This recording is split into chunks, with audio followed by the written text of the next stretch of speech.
చైతన్య రథం వీక్షకులకు స్వాగతం, నమస్కారం.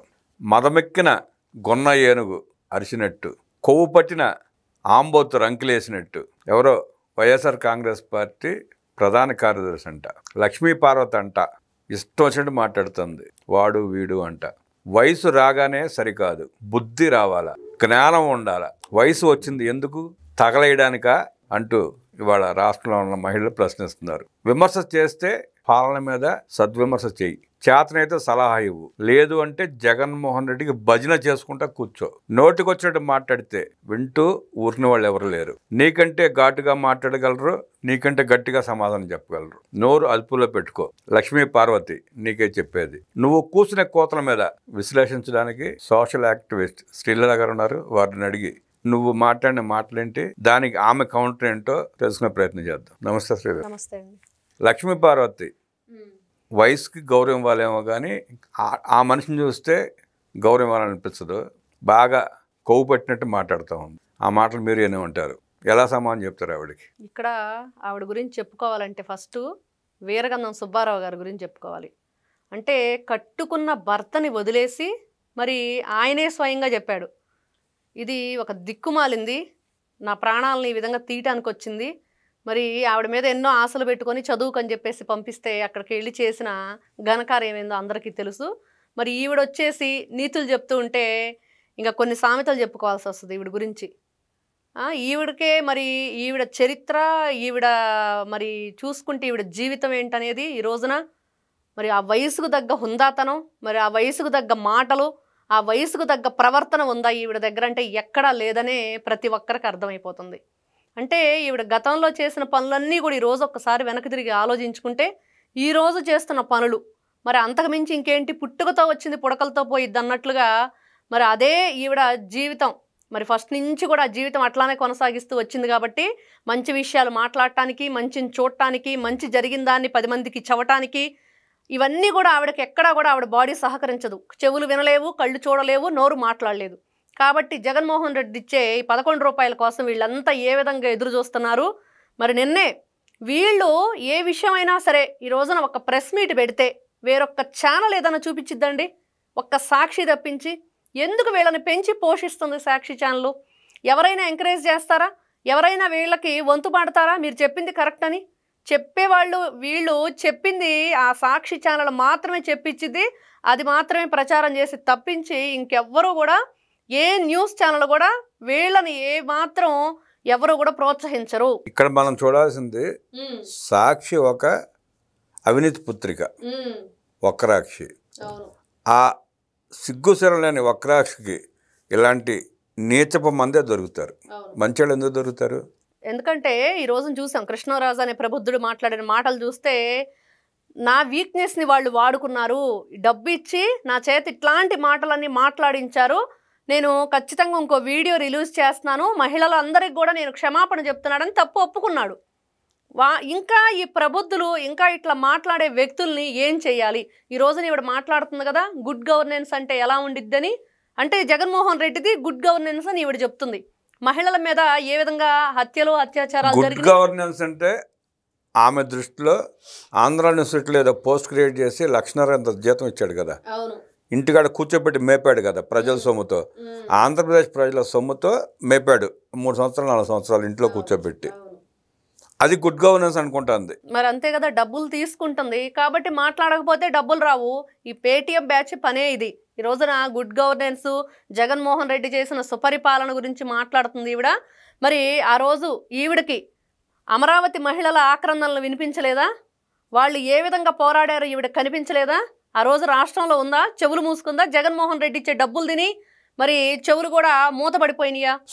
జగన్మోహన్ రెడ్డిది సుపరిపాలన అని అందంటేనే ఆ మనిషి మనస్తత్వం ఎంత నీచమైన మనస్తత్వం తెలిసిపోతుంది. 100% అండి. ఇక్కడ చూస్తే ఈవిడ విమర్శలు నారా లోకేష్ గారిని, చంద్రబాబు నాయుడు గారిని, పురంధరేశ్వరి గారిని, పవన్ కళ్యాణ్ గారిని అందరినీ మాట్లాడుతూ మరి పవన్ కళ్యాణ్ గారిని ఏ విధంగా దిగజార్చే విధంగా ఇక్కడ దేశ ప్రధాని నరేంద్ర మోడీ గారిని కూడా వదిలిపెట్టలేదు ఈ దుర్మార్గురాలు. ఇక్కడ ఖచ్చితంగా ప్రతి ఒక్కరూ కూడా ఈ రోజున బీజేపీ శ్రేణులు కానివ్వండి, కూటమి శ్రేణులు అన్నీ కూడా, తెలుగుదేశం మరి జనసేన వీళ్ళందరూ కూడా ఈరోజు ఆలోచిస్తుంది ఒకటే, ఈవిడ నోరు మూతపడాలంటే దేహశుద్ధి చెయ్యాల్సిందే. బయటికి ఈడవాల్సింది. ఈ రోజున ఈవిడ మాట్లాడుతుంది పిల్లల్ని తీసుకొచ్చి యోగా చేయించారని చెప్పేసి.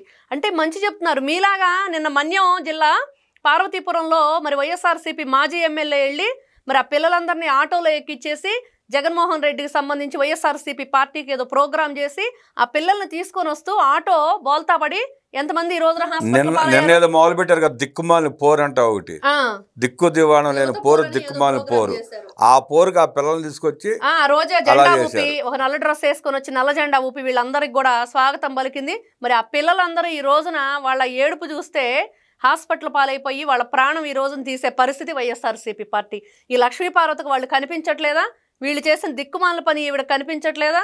ఆ పిల్లల ఏడుపు వినిపించట్లేదా? ఈవిడ మాట్లాడుతుంది ఈ రోజున కూటమి ప్రభుత్వం గురించి, పరిపాలన గురించి. నిజంగా సిగ్గుచేటు ఈవిడ మాట్లాడటం. ఈ రోజున ఆ మైకు ముందు పెట్టించి ఆ సాక్షి ఛానల్ ఈవిడ చేత మాట్లాడించడం, డబ్బులు ఇచ్చి. మరి ఈవిడే చెప్పాలి గతంలో జగన్మోహన్ రెడ్డి పరిపాలన ఏ విధంగా ఉందో. అంటే డబ్బులు ఇస్తే చాలు వీళ్ళందరికీ కూడా, ఈ కృష్ణరాజు, కేఎస్ఆర్ వీళ్ళందరూ కూడా, ఈ లక్ష్మీ పార్వతి ఇట్లాంటి బ్యాచ్ అంతా కూడా డబ్బులు ఇస్తే చాలు జగన్మోహన్ రెడ్డిని పొగడాలి. మొన్న ఆ నీచులు ఆ దరిద్రపు ఛానల్ కూర్చుని అన్నారు చూసారా, వేసులని. వాళ్ళు కాదు వేసులు, వీళ్ళు వేశ్యలు. డబ్బులు తీసుకొని అనాలిసిస్ చేసే వేసులు వీళ్ళు. మరి ఏ విధంగా చెప్తారు వీళ్ళు? లేకి మనుషులు వీళ్ళు. ఇక్కడ నారా లోకేష్ గారి గురించి మాట్లాడుతూ నీ కొడుక్కి ఓనమాలు కూడా రావు రాజకీయంలో, మరి అట్లాంటి కొడుకుని ఇంట్లో పెట్టుకుని, మరి ఆ కొడుకు రెడ్ బుక్ గురించి ఎందుకు మీరు భయపడుతున్నారు? ఎందుకు పదే పదే మరి నారా లోకేష్ రెడ్ బుక్ అని మాట్లాడుతున్నారు? మరి నారా లోకేష్కి ఏం తెలియనప్పుడు నిన్న ఆవిడ కళ్ళల్లో మంట ఏంటంటే, అక్కడ ప్రధానమంత్రి మోడీ గారు, గౌరవ ప్రధానమంత్రి మోడీ గారు ఏదైతే తనకి మెచ్చుకొని అవార్డు ఇవ్వటం కార్యక్రమాన్ని సక్సెస్ఫుల్గా చేసుకున్నాం, ఇక్కడ దేశవ్యాప్తంగా కూడా ఎక్కడా రాని గౌరవం మన రాష్ట్రానికి దక్కింది. అదే ఏడుపు, అదే ఏడుపు. ఈ రోజు నీచురాలకి ఏడుపే అది. నిన్న ఆయన రావటం, మరి లోకేష్ గారిని గౌరవంగా అక్కడ సత్కారం చేయటం, ఇవన్నీ చూసి తట్టుకోలేక కడుపులో మంటతో మరి ఈ విధంగా కళ్ళల్లో నిప్పులు పోసుకుంటూ వాళ్ళ ఫ్యామిలీని ఏ విధంగా సర్వనాశనం చేయడానికి కంకణం కట్టుకుందో, ఈ రోజున రాష్ట్రాన్ని సర్వనాశనం చేయడానికి కూడా అదే విధంగా కంకణం కట్టుకొని జగన్మోహన్ రెడ్డి ఇచ్చే డబ్బుల కోసం ఆశపడి ఇట్లాంటి నీచమైన మాటలు మాట్లాడటానికి, విషం కక్కటానికి విష పురుగుల్లో తయారయ్యారు వీళ్ళంతా కూడా. వీళ్ళ బొందండి ఇట్లాంటి 100,00,000 మంది వచ్చిన ఆ ఇంటి ముందు రాలిన చెట్టు ఆకును కూడా కదపలేరు వీళ్ళు. ఖచ్చితంగా వీళ్ళ వల్ల కాదు, వీళ్ళు ఇంకో 10 జన్మలు వచ్చినా వీళ్ళ వల్ల కాదు. అది వల్లగాకే ఇలా నోర్లు బారేసుకుంటూ ఏదో ఒకటి ఆ కడుపులో మంట వెళ్ళగలుగుతున్నారు. ఆ కూలు తీసుకుని ఆ బాసిలు తోముకోవాలి తప్ప ఈ మొహాలు ఎందుకు పనికిరావు. అట్లాంటి ఈవిడ ఈ రోజున నిజంగా ప్రధానమంత్రి మోడీ గారు, మరి ఈవిడ మాట్లాడుతుంది అక్కడ జరిగిన యోగా కార్యక్రమానికి 600 కోట్లు ఖర్చు పెట్టారని. అంటే విశాఖ రంగాలనే జగన్మోహన్ రెడ్డి ప్యాలెస్ గుర్తొచ్చిందేమమ్మా, ఆ ప్యాలెస్ కోసం ఆయన ఖర్చు పెట్టాడమ్మా డబ్బులు. ఆ ప్యాలెస్ కట్టించడానికి రాష్ట్రాన్ని సర్వనాశనం చేసేసి ప్రజల రక్తాన్ని డబ్బులతో మార్చేసి ఏ విధంగా దాచుకున్నాడో ఈరోజు కనిపిస్తుంది. మరి నీ దగ్గర ఆధారాలు ఉంటే ఈ రోజున కూటమి ప్రభుత్వం నుంచి సవాల్ వస్తుంది, మరి ఎదుర్కోవటానికి నువ్వు రెడీగా ఉన్నావు. 600 కోట్లు ఎక్కడ ఖర్చు పెట్టారు? ఏ విధంగా అసలు ఎక్కడ ఖర్చు పెట్టారు? ఈ దేనికి చేశారు? ఈ రోజున సెంట్రల్ గవర్నమెంట్ నుంచి, స్టేట్ గవర్నమెంట్ నుంచి ఫండ్ ఎంత వచ్చింది దానికి? మరి అక్కడ 50 కోట్లు కూడా అవని ఖర్చుకి 600 కోట్ల రూపాయలని ప్రచారం చేస్తున్న వీళ్ళని ఏం చెయ్యాలి? ఏ విధంగా వీళ్ళని శిక్షించాలి? ఏ విధంగా వీళ్ళు రాష్ట్రంలో ఉండటానికి కూడా పనికిరాని మనుషులు. ఈ రోజును చూస్తూ ఉంటే రాష్ట్ర అభివృద్ధి చూడలేక, కూటమి ప్రభుత్వం యొక్క సుపరిపాలన చూడలేక, నిన్న మీటింగ్లో ఆ వేదిక మీద నారా లోకేష్ గారు, అదేవిధంగా పవన్ కళ్యాణ్ గారు, గౌరవ ముఖ్యమంత్రి నారా చంద్రబాబు నాయుడు గారు, పురంధరేశ్వరి గారు, వీళ్ళందరినీ చూసేటప్పటికి వీళ్ళకి తట్టుకోలేకపోతున్నారు.